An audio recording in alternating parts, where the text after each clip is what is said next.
नूर आ जाते हैं, हंसी आ जाती है। अब जो नहीं जानते, अभी से मेरा चैनल है, उसके ऊपर ओके करो, सब्सक्राइब करो और मेरे से जुड़े रहो।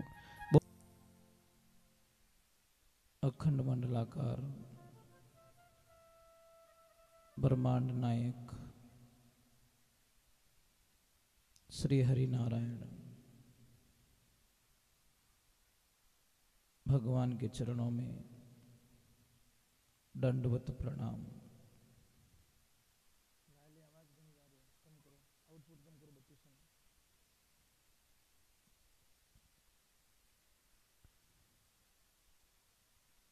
महाराज व्यास जी महाराज के द्वारा रचित, महाराज सुखदेव जी महाराज के द्वारा कथित श्री भागवत महापुराण को दंडवत प्रणाम। सर्व देवी देवता, ग्राम देवता और सभी कार्यकर्ता गण, सभी भक्तगण, सभी को दंडवत प्रणाम।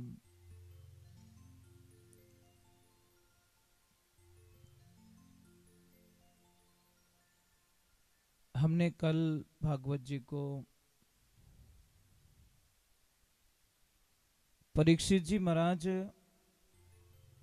को जब ये पता चला कि मुझे श्रृंगी ऋषि के द्वारा श्राप दे दिया गया है, क्योंकि वो जो पाप करके गए थे उसके पहले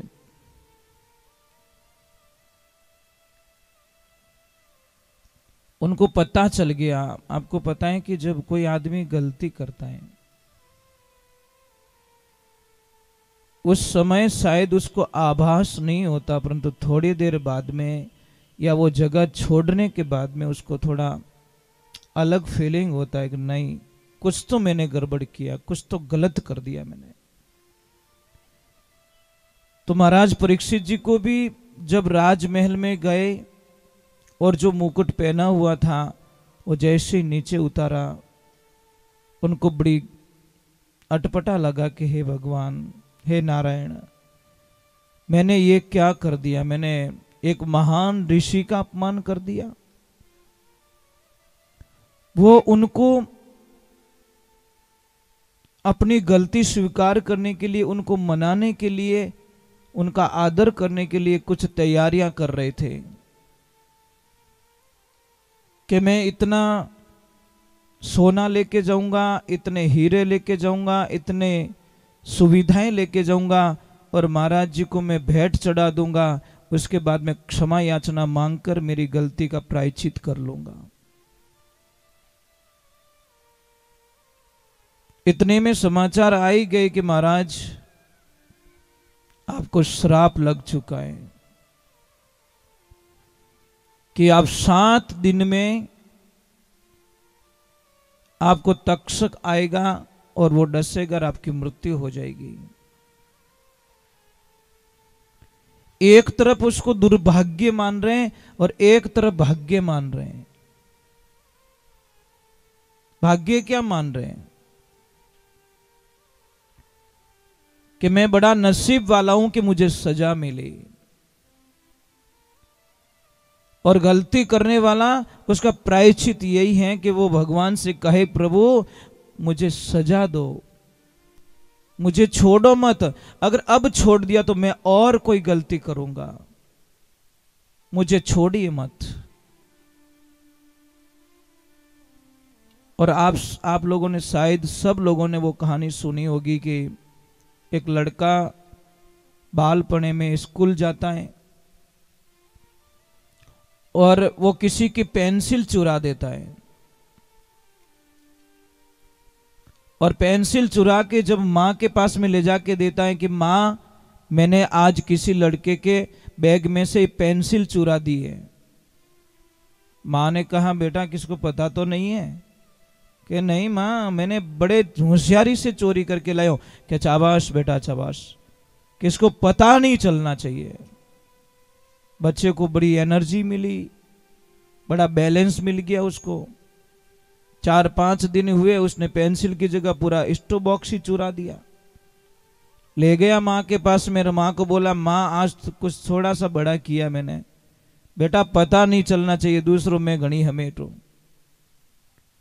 अब जिसको स्टो बॉक्स चोरी हुआ था, सारे लड़कों ने देखा उसको।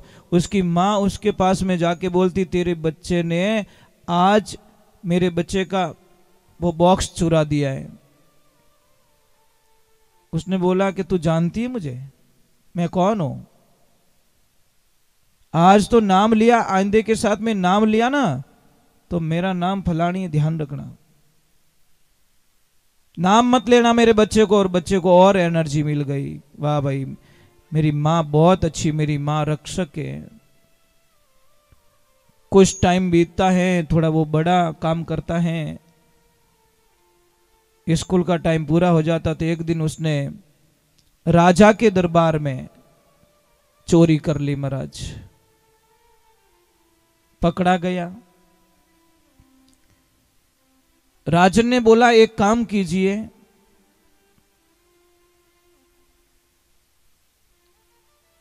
इसको भरे चौराहे पे फांसी दो, जहां पे लोग सारे इकट्ठे होते हो, आने जाने का रास्ता हो, वहां पे फांसी दे दो इसको। तैयारियां पूरी हो गई। और आप सबको पता है कि फांसी पे चढ़ने वाले को एक अंतिम इच्छा पूछी जाती है। बोल तेरी अंतिम इच्छा क्या है? कि मेरी अंतिम इच्छा है मेरी मां का एक बार मुंह देखना चाहता हूं। सैनिकों को भेजा और जाओ इसकी मां को बुला के लेके आओ। मां दूर से विलाप करती आ रही है, रोती हुई आ रही है। आते ही मां रो रही, बेटा ये क्या हो गया? कि मां जो हुआ जो हो गया, एक बार मेरे गले तो मिल जा, लास्ट समय। और जैसे ही मां नजदीक आई, उसने उसकी मां के नाक को काट लिया,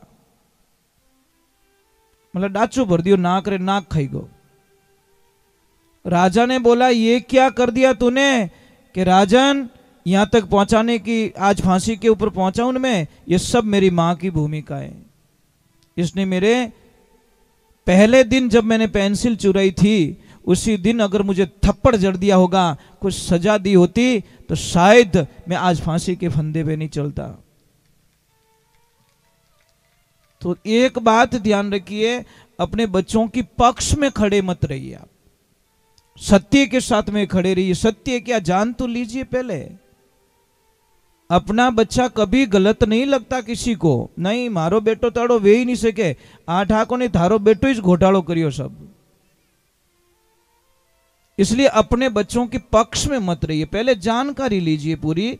सत्य क्या, अगर झूठ है तो उसको बोलो, सजा मिलनी चाहिए इसको। तो परीक्षित जी ने वही कहा, अपनी वकालत की, अपने लिए खुद वकील बने और बोला नहीं परीक्षित, तुझे सजा मिल के रहेगी। तूने गुनाह किया है, महाराज के गले में सांप डाला है, महापुरुषों का अपमान किया है, तुझे सजा मिलनी ही चाहिए।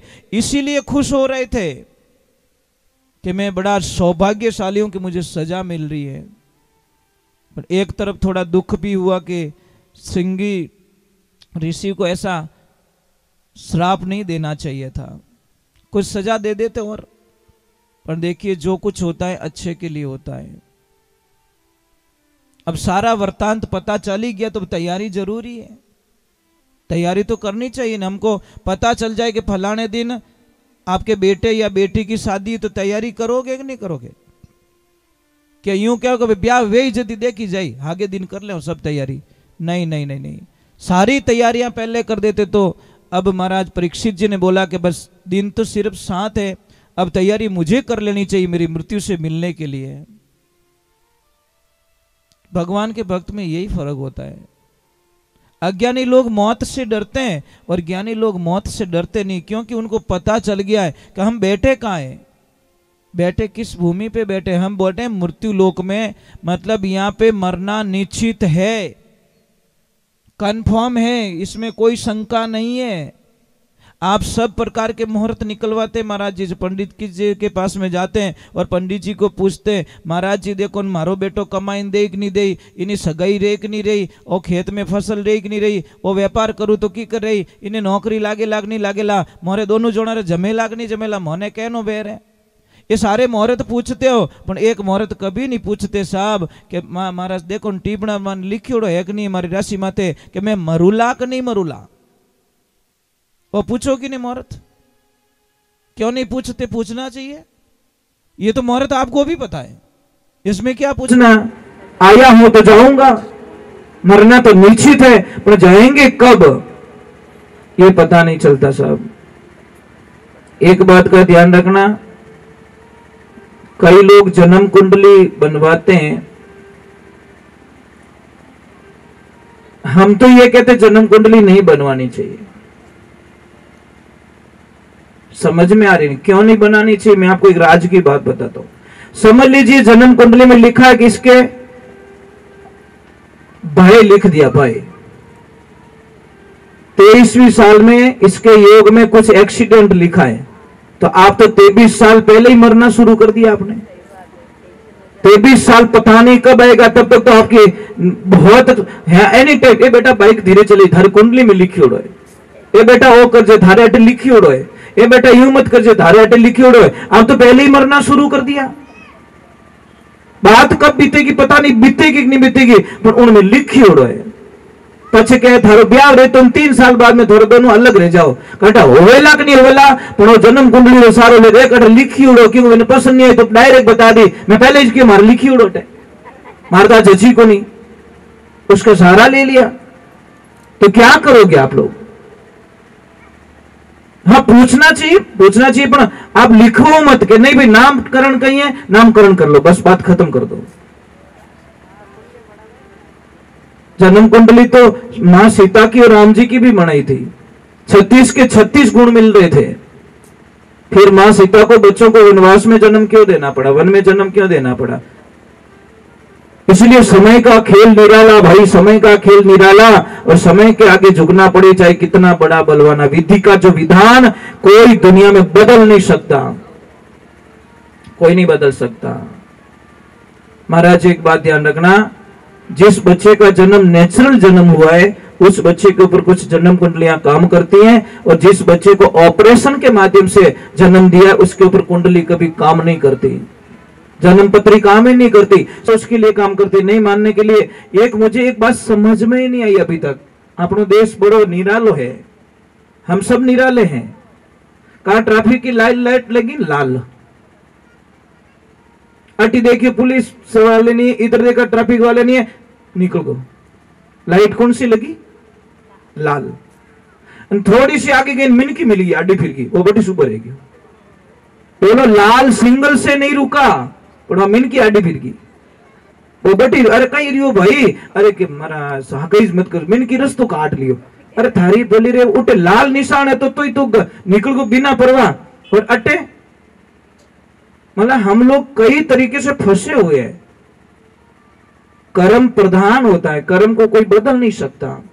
परीक्षित जी के महाराज में वो विधि का विधान था कि आप जाओगे, आपको ये होगा, और आपके हाथ से ये होगा तो ही आगे का काम होगा, और होना पड़ा। परीक्षित जी जाते गंगा तट पे और अपने मोक्ष के लिए वहां तप करने का विचार करते, पर सबको पता चल गया, आसपास के जितने भी ऋषि मुनि थे, जितने राजा महाराजा थे, सबको पता चल गया कि महाराज परीक्षित जी को श्राप लग चुका है और 7 दिन में उनका शरीर छोड़ना पड़ेगा। तो भाई मिलना तो पड़े, भला आदमी को कौन नहीं मिले सा, भला आदमी को मिलने वास्ते टाइम निकालना पड़े। भगवान की ऐसी लीला हुई, जहां परीक्षित जी महाराज रुके वहां पे हजारों ऋषि, हजारों राजा परीक्षित जी से मिलने के लिए आ गए। अब परीक्षित जी ने बोला इतने महापुरुष यहाँ साधु संत आए तो कोई न कोई तो मुझे रास्ता बता ही देंगे। अब रास्ता कैसा रास्ता? सबको पूछा कि मेरे पास सिर्फ 7 दिन है, मुझे करना क्या है, मैं मेरी मुक्ति के लिए क्या ऐसा करूं कि मेरा मोक्ष हो जाए। सारे ऋषि मुनियों ने बोला कि महाराज 7 दिन का तो कोई अनुष्ठान नहीं है, 41 दिन का हो सकता है, 88 दिन का हो सकता है, और किसी का तो जिंदगी भर भी मोक्ष नहीं होता, इसकी तो गारंटी हम नहीं ले सकते। एक बात का ध्यान रखना, महाराज परीक्षित जी कह रहे कि मैं इतना भाग्यशाली हूं, इतना नसीब वाला हूं, दंडवत प्रणाम करता हूं श्रृंगी ऋषि को जिसने मुझे श्राप दिया। क्यों? महात्माओं को बोला कि हे महात्माओं, मैं अगर चाहता तो भी आपको यहां पे नहीं बुला सकता, मेरे राजमहल में आपको नहीं बुला सकता, और आप बिन बुलाए हमारे यहाँ पे आए हो, हमें दर्शन देने के लिए आए हो। मेरा तो अभी जन्म आनंद में चला गया, अब मुझे कुछ कामना रही नहीं। महाराज, कोई महाराज जी थे, 2 भाई, एक भाई नीचे रहता, एक ऊपर के माले में रहता। एक भाई क्या साधु संतों के थोड़ा टच में था, एक नफरत करता महाराज से, इतनी नफरत करता, जैसे ही महाराज जी उसके नीचे वाले फ्लोर में भिक्षा लेने के लिए आते तो वो ऊपर वाले को इतना गुस्सा आता कि जिसकी कल्पना नहीं। वो तो बाबा रो चक्कर में पड़ गो, ए थाने कहीं देन, वो कहीं देन, यहाँ जो नहीं बोलना है वो बोल रहा है। वो भोला आदमी था बेचारा, जाके बोल देता कि महाराज वो मेरा भाई है ना, आपसे नफरत बहुत करता है। तो महाराज जी ने बोला वो मेरे से नफरत कर रहा है तो करने दो ना, क्या फर्क पड़ता है। एक दिन समय का संजोग, महाराज गए परंतु डायरेक्ट ऊपर चले गए, जहां फर्स्ट फ्लोर में उसका भाई रहता था ऊपर, वहां पे गया और डायरेक्ट खप्पर आगे करके बोल दिया भिक्षाम देही। कोई नहीं अंदर। एक छोटा सा बालक अपने छोटे छोटे हाथों से एक रोटी उठा के लाया और लाके महाराज जी को खप्पर में दी। महाराज जी ने उसके सिर के ऊपर हाथ दे दिया और महाराज जी चले आए। विधि का विधान, कागला रो बैठनो, डाली रो भागनो। संध्या काल हुई, बच्चा खेल रहा था ऊपर, कोई कारणवश उसका पैर फिसल गया और बच्चा डायरेक्ट नीचे। अब वो भाई था, भाई का लड़का, आखिर में थोड़ी आवाज बढ़ाओ, आखिर में आत्मा बढ़े ना कि आखिर में मारो भाई है, वो महाराज जी कने खबर पहुंचाई कि महाराज जी गड़बड़ हो गई। पहली बार इन घर में थोरो जानो रियो, और उन घर में ऐसी घटना आगे तो वो रिया बढ़े, आगे तो यूं थाने चावी कोनी, और भले ही देखो कर्म एड़ा आज ही थारो जानो रियो और आज ही उनो बच्चों नीचो पड़ गो। बड़ी अनहोनी घटना हो गई महाराज। अब तो उसका विश्वास और टूट चुका है। महाराज जी बोले कुछ लगी तो नहीं है? कि नहीं महाराज, लागी तो कोनी, इतो भगवान भलो करियो कि नीचे पड़िया बिस्तर और बच्चों का ही करियो ऊपर पड़ियो जड़ी बिस्तर माथे पड़ गो, नुकसान तो कुछ नहीं हुआ। भगवान ने शुक्रिया अदा करी, हे प्रभु बड़ी तेरी कृपा है। अरे भाई तुझे पता है, कल ही मुझे पता चल गया कि इस बच्चे की कल मौत है। मैं जान चुका था सारा रहस्य कि ये बच्चा कल तक यमराज इसको लेके चला जाएगा, काल लेके चला जाएगा। इसलिए मैंने आव देखा ना ताव देखा और जाके बच्चे के सिर पे हाथ रख लिया और वो भार मेरे पे ले लिया कि मौत आएगी तो मेरी आएगी, पर बच्चे का बाल बांका नहीं होने दूंगा, चाहे वो मुझे ना चाहे, चाहे कुछ भी करे। यही तो संत की मौज है, यही तो आनंद है। कोई कितनी भी नफरत करे, कितना भी नेगेटिविटी रखे, पर संत हमेशा पॉजिटिविटी रखेंगे। इसीलिए तो किसी ने लिखा, वाह वारे मौज फकीरा की, वो परवाह नहीं करते अमीरा की, वो मौज है फकीरा की। महाराज आनंद कुछ और ही होता है। तो महाराज वहां पे भगवान की लीला होती है। सुखदेव जी महाराज, जब परीक्षित जी महाराज ने सारा प्रश्न वृत्तांत सुनाया सबको, किसी ने हाँ नहीं बोली, तो थोड़ा इंतजार किया। तो इधर तप में, वन में सुखदेव जी महाराज वन में तप कर रहे हैं। उनको पता चल गया कि राजा परीक्षित जी को ये समस्या आ गई है और वहां से वो चल दिए। आवाज आ रही है, शोर मच रहा है। सबने बोला क्या हुआ, कौन आया ऐसा? कोई चिल्ला रहा है, कोई क्या कर रहा है, कोई भीड़ लग रही है, कोई क्या लग रहा है। क्योंकि महाराज वो दिगंबर थे, पहनने के लिए कुछ भी नहीं, सिर्फ एक लंगोट। शरीर इतना सुंदर, इतना आनंद कि देखते देखते कितने के मन के अंदर बस गए, पर उनके मन के अंदर कोई नहीं। संत का यही तो होता नहीं। संत सबके मन में हो सकता है, पर वो संत किसी को मन में लेके ना घूमे, सिर्फ एक के अलावा।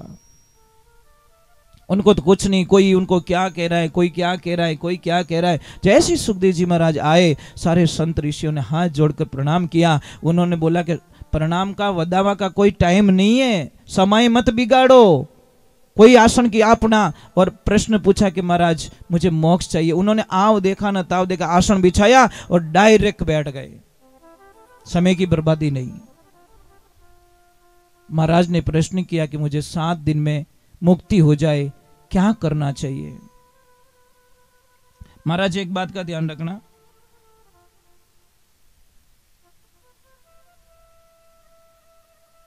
कोई महाराज जी थे, स्नान करने जाते रोज। एक वेश्या का घर रास्ते में ही। ज्यों महाराज स्नान कर पाछा आवतन बाई एक ही प्रश्न पूछती वेश्या कि महाराज कच्चा हो कि पक्का। महाराज कुछ नहीं बोलते, अपनी धुन में मस्त। फिर गए, फिर पूछते महाराज आप कच्चा हो कि पक्का हो। महाराज बोली को नहीं, आप धुन में मस्त। करते करते करते वेश्या ने पीछा नहीं छोड़ा। महाराज भाई पक्की भी नहीं ठाए कि महाराज इतना बजे अटे आवेला, 1000 काम छोड़, रोटी बड़े तो ही बड़े, पर दौड़ नीचे आनो। और महाराज ने पूछनो महाराज कच्चा हो कि पक्का। वही पक्की। महाराज करते करते करते महाराज जी का अंतिम दिन आ गया, महाराज जी चले गए, जवाब नहीं दिया। जब लोग लेके निकले, और बहुत भले संत थे इसलिए सबके दिलों में थे, महाराज सबने अंतिम यात्रा निकाली, बहुत सारा खर्चा किया, बैंड बाजा मंगाया, ये मंगाया। और जैसे ही लेके निकले, वेश्या को पता चला वो महाराज चले गए। वो बोले बिना बोले कैसे चले गए, मैं भी देखती हूं। माने मारो जवाब ही कौन दी, और इया जावे। मैं कच्ची नहीं हूं, वर्षों बीत गए मुझे उत्तर के इंतजार में, और मुझे उत्तर नहीं दिया, और बिना कहीं गया परा। उसने रोको इनको। बोले क्या करेगी, मैं दर्शन करना चाहती हूं। अरे भाई तू तो गंदी औरत है। अरे गंदी बंदी कुछ भी है, मारे कोई वचन दी उड़ो है, आपने कोई मांगो तांगो बाकी है, अरे ऐसे मैं जाने दूंगी नहीं। बोली महाराज हमें तो बता दो कच्चा हो कि पक्का। सब क्यों भाई, महाराज तो काले किया है, कहीं कच्चा पक्का रो खेल खेले रही है। बड़े बोली महाराज कच्चा हो कि पक्का, एकदम बोले कि भाई हमें पक्को हूं, मैं हमें पक्को हूं।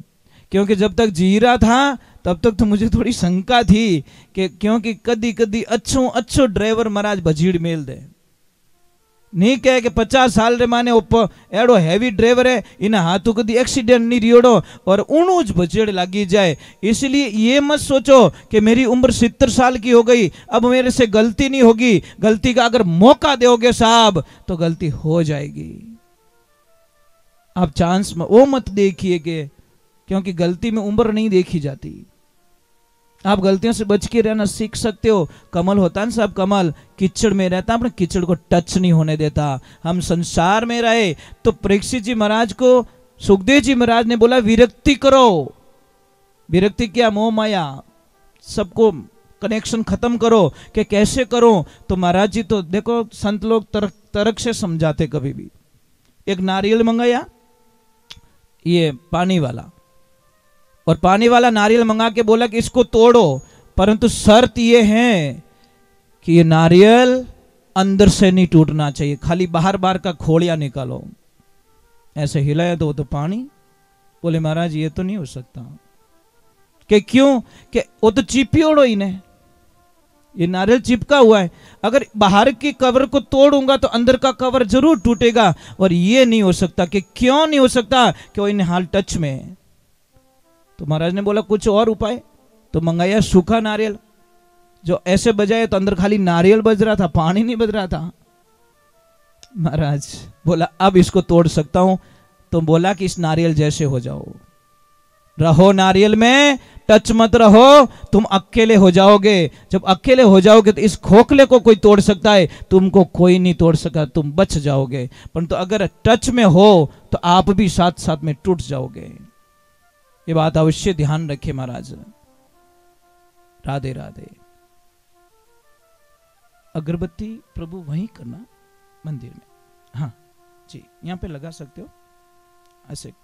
हाँ जी, राधे राधे बोलना पड़ेगा, थोड़ा जोर से बोलो ना। नहीं नहीं नहीं, कंजूसी नहीं भाई। क्या तो जिमावना ही नहीं, जिमावना तो पचे रोटियां गिननी नहीं कि भले लाऊं कहीं मेहमान के धापुड़ी नहीं लाऊं तो बढ़िया, दुख मत देखो। जब भगवान की शरण में हरि शरणम कह देते हैं, उसके बाद में कंजूसी क्यों महाराज। राधे राधे राधे। तो महाराज परीक्षित जी को सुखदेव जी महाराज का बहुत अच्छा प्रश्न लगा और महाराज जी ने बहुत ही अच्छा उत्तर दिया कि करना क्या। पहला पड़ाव कहां से शुरू हो रहा है, 3 चीजें बताई, स्मरण, दूसरा स्मरण और तीसरा है कीर्तन। 3 रास्ते बताए। सुनो तो ध्यान से सुनना, मतलब मन विचलित नहीं होना चाहिए, एक एक शब्द का ध्यान रखना पड़ता है। और पता है लॉटरी लगती है ना साहब, तो 1 नंबर गलत आता है तो लॉटरी खत्म हो जाती है, और 1 नंबर सही आई गोरे तो करोड़पति बनाए दे रोडपति ने। ये भी हमारी लॉटरी, ध्यान रखना। कौन सा शब्द आपके पास में आएगा और कौन सी नई जिंदगी स्टार्ट होगी आपको भी पता नहीं है और मेरे को भी पता नहीं है, ये तो भागवत जी जाने। तो पहले सो ध्यान लगा के सुनो। आप सोच रहे हो कि एक छोटी सी बात है, स्टैंड पे गाड़ी पड़ी है, गाड़ी तो पड़ी है पर ड्राइवर नहीं है। अब गाड़ी जान के भाई हाले को नहीं है, मने रावत भाटा जावणो, गाड़ी के माइलो है ही को नहीं, मने ले जाओ जो है ही को नहीं। एड्रेस तो साहब हम किसको बताते, ड्राइवर को बताते। गाड़ी रे चेपियों कोई गाड़ी बट ले जान छोड़ने वाली नहीं है, ये ड्राइवर को। ये तन आपकी गाड़ी है, ध्यान रखना, और मन आपका ड्राइवर है। इस मन को समझाओ कि तू ही गाड़ी में बैठो रहे, शांति हूं, अट उठ भटक रो तो मत, फिर थारे भाड़ो आवी लई को नहीं, पच के धंधो नहीं रहे बैठो, आखो दिन रो तो फिर गाड़ी हुनी छोड़े। तो इस शरीर ने हुनो छोड़ रो, मन आगो पचो फिरेला तो थाने कोई फायदो मिलन वालो। देखो शरीर की पूर्ति के लिए ये मुख बनाया और यहां से पूर्ति होती है। भूख लागे तो कानड़ा में थोड़ी जूस गालो, समझ में आ रही नहीं। कानड़ा बंद कर पाछे मुंडो फाड़ो तो मारी आवाज सुनाई दे। तो रास्ते ही पूरा अलग दे दिया मन तक बात पहुंचाने के लिए। आउटपुट इनपुट, ये ध्यान रखे। तो बराबर ध्यान लगा के सुनिए, आप प्रेम से सुनिए। दूसरा नाम स्मरण, मतलब उसको चिंतन करिए, आप बार बार रिपीट कीजिए, बार बार रिपीट कीजिए, बार बार रिपीट कीजिए। रिपीट करो करो करो करो करो। आपको पता है कि एक दिन दौड़ने वालों आदमी दूसरे दिन में बुखार आ जावे या हाथ पग दुखने लाग जावे, पर सेकंड डे भले दौड़े, थर्ड डे भले दौड़े तो પછી भी कोई तकलीफ नहीं आवे। वो तो एक दिन ही दौड़ के मारे तो फौज में कौन जान वाजन होतो ही रहतू, तो गोली आटी छोड़ तू, तेरे वश की बात नहीं है। फौज में जाना कोई वश की बात थोड़ी है साहब। वहां पे इतना हार्ड वर्किंग होता है, जो कच्चा होता है वो वापस आ जाता है। और तीसरे नंबर बताया कीर्तन, कि आप खूब कीर्तन करो, आनंद लो। कलयुग केवल नाम आधारा, सुमिर सुमिर नर भव उतरे पारा। कीर्तन कीजिए, आप गाइए, कैसा भी गाइए, आवे चेड़ो ही भगवान रो भजन गावो, जैसो आवे बेड़ो ही गावो, पर गाणो चाहिए। कई लोग तो शर्म करे कि मारू कोई गावनी आवे, तन गावनी नहीं आवे तो हाका करनी तो आवे। तू राम राम मत बोल, तू मरा मरा ही बोल, कुछ तो बोल बेटी रे बाप की, तू बोल कि महाराज मरा मरा तो ऊंधो हो जावे। तो भाई तू खेत रे माने बीज रा दाना छाटे, जने दानो चेक करे कदी के उल्टो पड़ियो कि सीधो पड़ियो, कदी चेक करो, कदीश नहीं करो। पण वो उगे कि नहीं उगे, भाई छाटियो जने तो उग्यो ना, वो तो क्या छाटू ही कोण नहीं, वाने लावा ले ले भक्ति रा टोली पर धूड़ो लाइन लाडू बड़ान खाई ले, थार लाटा एड़ी आई भाई। ओ की कोनी तो पावो की कोनी। महाराज अब राम जी रो नाम भौंको टेडू ले ले हरि भजन करते रहो करते रहो करते रहो करते रहो। आखिर में महापुरुषों ने भी बोला कि राम नाम रटते रहो जब लक घट में प्राण, अरे कबूक दीन दयाल के भनक पड़ेगी कान। कदी तुम्हारो हेलो सुनेला सांवरो, कदी तो सुनी महाराज। हिम्मत नहीं हारना चाहिए, हिम्मत नहीं हारना चाहिए। आपसे कुछ नहीं होवे तो भी बस राम जी ने अगरबत्ती नहीं करो, पूजा पाठ नहीं करो तो कुछ नहीं, प्रभु ठीक हो ना। आते भी राम जाते भी राम, आते भी राम जाते। आखिर भगवान के तंग कर दियो, हमें तो की देनी ही पड़ी ने। पण एक दिन ही 12 महीना 5 साल में एक बार रामा सामा करो जो ना, अगर गिनाई थी नाराज बेटे बाप इतना कहीं बिजी रिया, तो वो तो जगत का रखवाला है। जब अपना ये लोग ही नाराज हो जाए महाराज, इस शरीर के लिए हम कभी अहंकार न करें। शरीर की कोई परिभाषाएं नहीं होती, कितने दिन चलेगा कोई ठिकाना नहीं है। मैं आपसे एक प्रार्थना कर रहा हूं, आपका जीवन है, आपका जीवन 2 तरह का है। सबसे पहले कोई आदमी यहां से लकड़ी लेके जा रहा है, भाई यहां पे भंडारा चलता है, तो भंडारा वालों ने बोला कि भैया संध्या काल हो गई है और भंडारे में यहां पे धुने पे लकड़ी खत्म हो गई है। एक काम करने, तेरी बड़ी कृपा हो जाएगी, आधी लकड़ी तू मुझे दे दे, आधी लकड़ी तेरे घर पे ले जा। तो वही बाबा का कोई परम भक्त था, महादेव का भक्त था, उसने देर नहीं की, लकड़ी को काटा, आधा पकड़ा दिया धुने पे और आधा लेके चला गया घर पे। लकड़ी कितनी? 1। भाग कितने हो गए? 2। एक पहुंची घर पे और एक पहुंची धुने पे। अब दोनों को अग्नि मिली है साहब, दोनों को अग्नि मिली है। घर के चूल्हे में भी अग्नि मिली और धुने पे भी अग्नि मिली, पर देखिए दोनों का वर्चस्व पूरा धरती आसमान का फर्क हो गया। जो लकड़ी धुने पे जलाई गई, जो लकड़ी चूल्हे में जलाई, उनो बनियो राखोड़ो, कहीं बनी राख बन गई। और जो लकड़ी धुने पे जलाई, उनी बन गई बबूती, केसर बन गई महाराज। सिर्फ एक थोड़ा सा रास्ता चेंज किया उसने, एक गई मंदिर, एक गई घर्रा चूल्हा में। समझ में आ रही कि नहीं आ रही? तो आपका जीवन है। मैं ही नहीं कहता कि मंदिर पे आके बैठ जाओ, हम ये कभी नहीं कहेंगे। आप तो घर पे भी कीर्तन करने का आइडिया बताता हूं, आप घर पे लगा दो, रसोई में बर्तन धो रहे हो साथ साथ में गाओ, बज रहा है घर पे। पण ए टाबरिया लगावण दे तो टाबरा ने सीजे फिल्म। कोई भी बच्ची ने मां काम बढ़ा दे, बेटा वो काम कर ले, तो प्लीज मम डोंट डिस्टर्ब मी, मम्मी मैंने डिस्टर्ब मत कर, मारे फेवरेट सीरियल आ रही है, क्योंकि बर्बादी इन्हों लिखी जी मारी। अगर ये नहीं देखूंगे तो मैं आगे बर्बाद कैसे होंगी?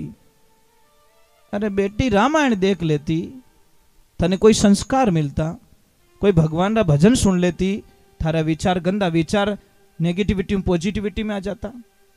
कौन कहते महाराज नहीं हो सकता? सब कुछ हो सकता है। एक आदमी राजमहल में काम कर रहा है, राजमहल में एक दिन झाड़ू निकालते निकालते उसकी नजर अचानक ऊपर झरोके में चली गई, और जैसे ही देखा तो वहां पे राजकुमारी खड़ी भगवान को निहार रही थी, सूर्य नारायण को निहार रही थी, सूर्य भगवान को जल चढ़ा रही थी। जैसे ही देखा तो वो झाड़ू यहीं पकड़ी रह गई, वहीं देख तो ही रह गयो, क्योंकि उसने ऐसी सुंदर स्त्री कभी देखी नहीं। अब उन दिमाग ही काम करना छोड़ दियो। वो बोलियो, ए भगवान इतनी फूटरी, इतनी सुंदर, अगर ये लड़की एक रात के लिए मेरी पत्नी बन जाए तो मेरा जीवन धन्य हो जाएगा। पर बने कहां राजा भोज, कहां गंगू तेली। परंतु महाराज मैंने बोला चिंता, चिंता होती है नहीं, वो तिल तिल मारती है। स्लो स्लो स्लो मीठा जहर कहते हैं हम उसको, धीरे धीरे धीरे इंसान के खत्म कर देती है।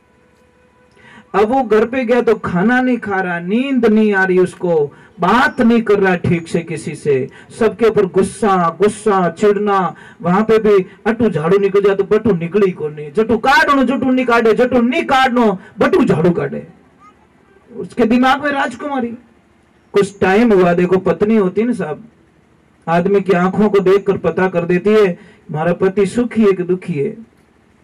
उसकी लक्ष्मी सत्संग में जाने वाली थी, भागवत सुनने वाली थी, भगवान की पूजा पाठ करने वाली थी। उसने बोला पतिदेव कोई भी मनरी बात रहे तो मैंने बताओ, मैं गुस्सो नहीं करूं। कि सच में नहीं करेगी कि नहीं, कि मारा मन रे माने वह राजकुमारी बस गई है और मैं उसके बिना जी नहीं सकता। वो सिर्फ एक रात के लिए मेरी पत्नी बन जाए तो मैं कभी जीव सकूं, नहीं तो मैं कुछ ही दिनों में मरने वाला हूं। पत्नी ने बोला कोई बात नहीं, ठीक है, मैं कोशिश करती हूं। या तो पचे मौतरो निमंत्रण पत्रिका आई है या पचे कटे काम हो गई है। अब वो महाराज सुबह का टाइम गई राजमहल में और बोला राजकुमारी से 2 बात करनी है। दासियां लेके गई, रोने लगी, हे राजकुमारी जी, मेरा सुहाग बचाना या नहीं बचाना आपके हाथ में। राजकुमारी बोले मैंने क्या किया? कि कुछ नहीं किया। आपको झरोखे में मेरे पति ने देख लिया और आप उसके दिमाग से बिल्कुल नहीं निकल रहे हो, तो क्या करूं मैं? कुछ नहीं करना है। वो बोलते कि एक रात के लिए आप उसकी पत्नी बन जाओ। राजकुमारी हंसने लगी। वो भी भगवान की भगत थी महाराज। भगवान का भगत यूं तो काम सॉल्व करिया करे, अनाड़ी होती तो तलवार मंगाती, बुल्ला इनमा तो बढ़ा देती महाराज। उसकी औकात क्या जो मेरे सामने देख लिया? मेरा चेहरा उसने कैसे देख लिया? वो बड़ी गहरी थी महाराज। एक ध्यान रख, जो गहरो आदमी रहे ना वो 1000 गालियां सुननी, एक पाछी गाल नहीं बोले। गहरे आदमी की परिभाषा बताता हूं। और ओछो आदमी एक कह दो जो 50 हाटे गालियां पाछे मिल जाएगी। फर्क है तो सब्जी बता रही है। राधे राधे राधे राधे महाराज। क्या बात है, दर्शन दे ही दिया आपने। अरे प्रभु दर्शन तो आपके होते। जय श्री राम। बताइए, बहुत बहुत अभिवादन आपका, बहुत स्वागत भागवत जी में। देखो 2 दिन से साहब जी कल भी हाजिरी लगा के गए थे और आज भी हाजिरी लगाने के लिए पधारे। भाव बिना नहीं आया जा सकता। सब चेयर लगा दीजिए। भाव होते हैं ना, भाव कहीं पे भी खींच के ले जाते हैं। अब वो भगवान की कृपा हुई, वो प्रार्थना कर रही तो वो क्या सत्संग सुनने वाली थी राजकुमारी, भगवान की कथा करने वाली थी, भगवान को मानने वाली थी। उसने बोला ठीक है भेज दो उसको, मैं तैयार हूं। अब वो तैयार हो के आया। आपको पता है कोई बोल दे तेरी लॉटरी लग गई तो बिनु चेहरा 1 सेकंड में चेंज हो जाए। कितना ज्यादा वक्त नहीं लगता, 1 सेकंड में उसके चेहरे पे कुछ नूर आ जाते हैं, हंसी आ जाती है। भगवान की कृपा हुई। वो जैसे ही गया तो उसको बोलो नीचे मत बैठिए, आप ऊपर बैठिए, आप मेरे पति के रूप में यहाँ आए हो, स्वागत है आपको। जिस थाल में राजा भोजन करते उस थाल में उसको भोजन करवाया गया और उसको पूछा गया कि अब बोले आपकी क्या इच्छा है? कि बस मेरी पत्नी ने आपको बता दिया कि कोई बात नहीं, मैं भी एक प्रार्थना करना चाहती हूँ आपसे। कि क्या? बोलिए। कि मैं 1 दिन के लिए पत्नी बनना पसंद नहीं करूंगी, तो कि मैं जीवन भर आपके साथ में रहना चाहती हूँ, मतलब पूरा जीवन ही मैं आपको देना चाहती हूँ। वो बोला हे भगवान, मैं सोचो 100 रुपया मिले, यहाँ तो अरबों की लॉटरी लग गई। आंधो मारे अडंगा, आंखें रही फोड़ाटे, दोनों आंखें रोशनी मिल गई। तो अब वो इतना खुश हो गया तो बोला कि देखो मेरी एक प्रतिज्ञा, राजकुमारी देखो कितना तर्क से समझा रही है, ज्ञानी पुरुष।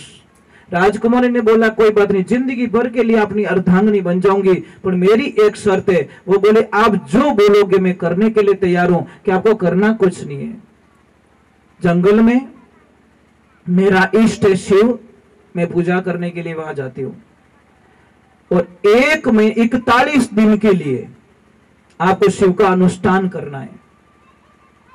और जो मैं मंत्र दे रही हूं उस मंत्र के अलावा 1 सेकंड के लिए आप कहीं भटक गए तो मैं आपको जिंदगी में कभी मुंह नहीं बताऊंगा, मतलब मिलूंगी नहीं आपसे, कभी नहीं मिलूंगी। उसने बोला 41 दिन तो क्या, मैं 4 महीने रुक सकता हूं। वो मन में बोली 41 दिन तो काट दो। अब वो गया और उसको बोला कि ओम नमो शिवाय मंत्र का जप करना है, आपको इसके अलावा किसी से नाता नहीं रखना है। आहार लेने के लिए 5-10 मिनट का समय निकाल सकते हो, पर किसी से बात नहीं करनी है, किसी से कांटेक्ट में नहीं रहना है और किसी की फालतू बात विचार नहीं आना चाहिए। अब वो जाता है और ध्यान साधना की सारी व्यवस्थाएं करवा ली राजकुमारी ने। अब बस वो ऐसा मंत्र जपने लगा साहब, 1 मिनट में 18 बार जप कर रहा है। श्वास श्वास धड़कन धड़कन में शिव बस गया। वक्त ऐसा आता है जब वो 41 दिन बाद में जाकर राजकुमारी जाके हाथ जोड़ के उनको बोलती है आंखें खोलो, नहीं खोली। आंखें खोलो, नहीं खोली। आंखें खोलो, थोड़ा जोर से बोला आंखें खोलो। घंटी बजाए, ढोल बजाए, सारा वाद्य यंत्र बजाया, तब जाके उसकी थोड़ी सी आंखें खुली। सामने राजकुमारी खड़ी कि पहचाना मुझे? उसने बोला मैं आपको नहीं जानता। अरे मैं वो राजकुमारी कि मैं किसी राजकुमारी को दुनिया में नहीं जानता, मैं सिर्फ शिव को जानता हूं, किसी को नहीं जानता। मैं सिर्फ मैं, शिव के अलावा मुझे दुनिया में कोई नहीं दिख रहा है। हे माते, मैं आपको प्रणाम करता हूं। कहां विषय वासना का भाव लेके राजकुमारी के पास में गया और कहां उसने मां का शब्द का उपयोग कर लिया। ये ज्ञानी और अज्ञानी लोगों का तर्क यहां पता चलता है। इसलिए ध्यान रखिए, जिंदगी में जीवन बहुत छोटा है। आप अपने जीवन काल में कुछ अच्छा करके जा सकते हो और कुछ खराब करके जा सकते हो। कितना जीना हम लोगों को, कोई भरोसा नहीं है साहब। सती आवत देख के तुलसी आवत देख के सती निवाया आशीष, तुलसीदास मुख से बोले अमर चूड़ा आशीष। सती तो हैकी बेकी रह गई कि बाबा क्या बोल रहे हो, क्या हुआ कि मैं पति हमारा मर गया, अभी मैं भी मरण को जाए, तुलसी तेरे वचन का क्या होसी हवाल। बाबा कुछ उल्टा बोल दिया आपने कि कहीं कि आपने बोला अमर चूड़ा आशीष, मेरा तो पति मर चुका है, वो देखो यात्रा आ रही है और देखो मैंने 16 ही श्रृंगार किया, मेरे पति के पीछे सती होने जा रही हूं और आप तो कोई उन दो ही बोल का कट जोश में। तुलसी बाबा ने बोला गजब हो गया ये तो, पर बोलवाया तो शायद उसने, मैंने कुछ नहीं बोला। तुलसी मुर्दा मंगाई के मस्तक धरिया हाथ, मैं कछु नहीं जानो तो जाने रघुनाथ। महाराज उस आदमी को जिंदा होना पड़ा क्योंकि संत ने वचन दिया था। संत का आपको बताएं, बेटा कोई गलती करता है साहब तो नाम पहले बाप का खराब होता है। बेटा तो कहीं तो ओळखे नहीं ओळखे पर बाप रे माथे कलंक जरूर लागे। फलाण जी रो बेटो, फलानी समाज रो, फलानी गांव रो, विनित पछे लिस्ट में ले पर लिस्ट पहला आ बनेला, इने वास्ते ध्यान रखजो। जीवन को दाग लग जाए, हमारी वजह से किसको तकलीफ नहीं होनी चाहिए। सबसे पहला संसार में सबसे सुखी व्यक्ति वो हैं जिन्हें पड़ोसी बढ़िया मिल गो, और जिन्हें पड़ोसो बढ़िया है उन्होंने सुखी जीवन कोई हो ही नहीं सके। महाराज घर रो पड़ोसी बढ़िया रहे तो सुबह उठते ही राम राम करो कि नहीं करो, અને ખડૂસ રહેતો સુબેરો કચરો ઢગલો હટી મિલે પછી નીકળે જાડુરી મહાભારત ખેંચાતા ઓતું ને કયો આ આટનું જાડું ફેંકે બાબટનું જાડું ફેંકે दोनों खड़ी जावे। अच्छे पड़ोसी, अच्छा पड़ोसी खेत में मिल जाए तो 4 दिन के लिए हम कहीं जा रहे हैं बोल के जाते भैया थोड़ा ध्यान रखना मैं 5-7 दिन पाछा हूं ला, और खड़ूस मिल जाए तो रात हेरिया खोल दे गाँव रे डंड माए गाल देगा कमाई जेतु तो। और दुकान पे पड़ोसी अच्छो रहे तो वाह भाई 5 मिनट कहीं जाते तो बोलते शेर जी ध्यान रखना, ग्राहक आई तो रोकना, और वो रोक के रखता भैया 2 मिनट रुको ना आ रहे हैं। खड़ूस रहे तो कि नहीं वो तो शेर जी तो कोटा की ओड़ा गया करे रावत बाटा, समझ में आ रही, वो दूर बताएगा ताकि वो ग्राहक वहां ना रुके। और एक बात है, सीट पे हम कहीं यात्रा कर रहे, सीट पे अगर पड़ोसी अच्छा मिल गया तो आपको बताएं 4-5 घंटे कब निकल गए। और खड़ूस मिल जाए तो हे राम बोल में ही कटे अड़गा रहो नहीं तो ही झगड़ो तैयार। जिंदगी में ऐसा जीवन जीना, ऐसा जीवन जीना। कई लोग मुझे बताते कि महाराज हमारे कमर में बहुत दर्द है, बहुत दर्द है, बहुत सारी दवाएं ली, कमर दर्द ठीक नहीं हो रहा है, इलाज सबके घर में पड़ा है, पर लेते नहीं है लोग। हमारी आदतें गलत हो गई। बाजरी यूज करते हो, बाजरे की रोटी खाते हो, बस यही समस्या। बस ओरिजिनलिटी से हम बहुत दूर जा रहे हैं। आपको बताएं बाजरे की रोटी में ताकत कितनी होती है, आप कल्पना भी नहीं कर सकते।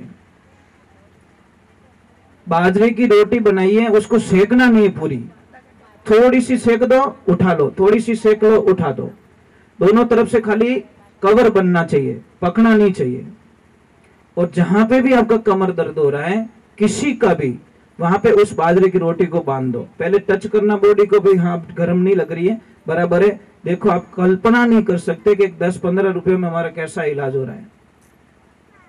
और आपको पता है घुटनों में दर्द होता है ना, घुटनों में ये जो चूना आता है ना खाने वाला, इतना सा चूना लो, खाना खाने के बाद में पानी में डालकर 1 गिलास पानी में डेली इतना सा चूना लेकर हमेशा पीना स्टार्ट कर दो, आपके घुटनों का दर्द गायब हो जाएगा।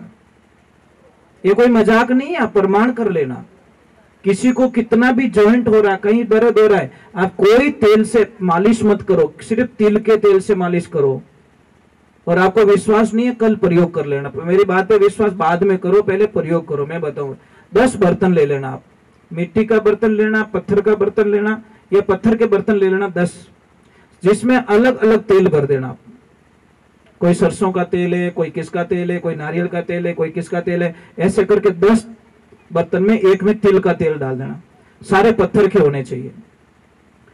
1-2 दिन बाद में देखना, जिसमें आपने तिल का तेल डाला, वो पत्थर का जो बर्तन होगा ना, वो नीचे से पूरा गीला मिलेगा आपको। दूसरा कोई बर्तन गीला नहीं मिलेगा, क्योंकि किसी तेल की औकात नहीं है जो पत्थर को चीर के पार हो जाए। सिर्फ ये तेल शब्द कहां से शुरू पता है? सिर्फ तिल से। तेल शब्द पहले था ही नहीं, तिल से ही तेल शब्द शुरू हुआ। तो हम लोग क्या करते हैं कि रिफाइंड खा रहे हैं, और रिफाइंड में थोड़ा प्रॉब्लम्स होती है साहब। रिफाइंड मत खाइए आप, भले महंगा पड़े, तिल का तेल महंगा पड़े, आप लीजिए, तिल लीजिए, खरीद लीजिए, भले 200 को 300 रुपया देना पड़े, ओरिजिनल तो खाओ। हम खाते नहीं। किसी भी बच्चे की अगर हाइट नहीं बढ़ रही है, आप देसी गाय माता का दूध लीजिए, दूध लेने के बाद में 100 ग्राम दूध ले लीजिए, उसको शाम के टाइम में गर्म करके दही बना दीजिए, सुबह में वही दही कटोरी में लीजिए।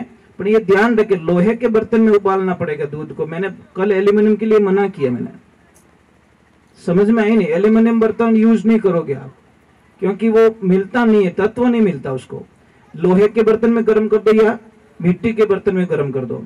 गर्म करने के बाद में सुबह में दही बना दीजिए। बनाने के बाद में इतना सा दही लीजिए और इतना सा चूना, जो खाने वाला चूना, उसमें डालकर बच्चे को खिलाना स्टार्ट कर दीजिए। आप कल्पना नहीं कर सकोगे बच्चे की बुद्धि का विकास इतना क्यों हो गया। कई लोग हमारे पास में आते हैं कि महाराज हमारा बच्चा कहना नहीं मानता, हमारा बच्चा जिद बहुत करता है, हमारा बच्चा आलसी बहुत है, हमारे बच्चे को हमारी कदर नहीं है। तो हम एक प्रश्न करते, भाई दूध किसका पिला रहे हो? बोलते भैंस का। तो फिर राम राम, ठीक है, इसका इलाज हमारे पास में नहीं है। कारण बता लेता हूं। एक अनजान गाय को, देवियों आज काम करना, अनजान गाय, जिस गाय को आप जानते नहीं हो, आप भी कर लेना, उसको एक रोटी और इतना सा गुड़ दे देना, टाइम लिख देना कि इतने बजे मैंने इस गाय को रोटी दी। सेकंड डे बिना बताए वो गाय वहां पे आ जाएगी, उसी टाइम पे आएगी। और भैंस को बादाम का हलवा खिला देना, चली जाएगी भैंस, घर पे मालिक इंतजार कर रहा है, और जैसे ही उसको कीचड़ मिलेगा वो मेकअप कराने के लिए ब्यूटी पार्लर में घुस जाएगी, कीचड़ में घुस के वापस निकलेगी। उसको मालिक से, बच्चे से कोई लेन देना नहीं है, उसको कीचड़ चाहिए। जिसकी बुद्धि ही कीचड़ में आनंद में लेती हो, वो कैसे हमारी शुद्धता हो सकती है। दूसरे नंबर, अब एक बछड़े को छोड़ना, भैंस के बछड़े को 10 भैंसों के बीच में 8 भैंस की लात खाएगा ना, तब उसकी मां मिलेगी उसको। और गाय के एक बछड़े को 100 गाय के बीच में छोड़ना, विथिन 2 मिनट में उसकी मां को ढूंढ निकालेगा। वो कोई गाय रे नीचे जान नहीं पड़े, वो डायरेक्टली उसकी गाय माँ को ढूंढ देगा। अब भैंसरो दूध पिए ना आपरो टबर आप जिद करे तो करे लाई में कोई शंका नहीं है, गाय का दूध पिलाओ। तीसरे नंबर भैंस के बच्चे को देखना, जैसे ही भैंस का बच्चा दूध पीता एक तरफ जाके सो जाता है, आलस आता है उसको, फैट ज्यादा होता है ना, दूध जितना पतला होगा उतना गुणाकारी होगा। ये ध्यान रखने की बातें होती है। हम पतले दूध को कमजोर मानते, पतला दूध कमजोर नहीं हो सकता, पतला दूध ताकतवर होता है और होता गाय का, इसलिए उसको अमृत का रूप दिया गया।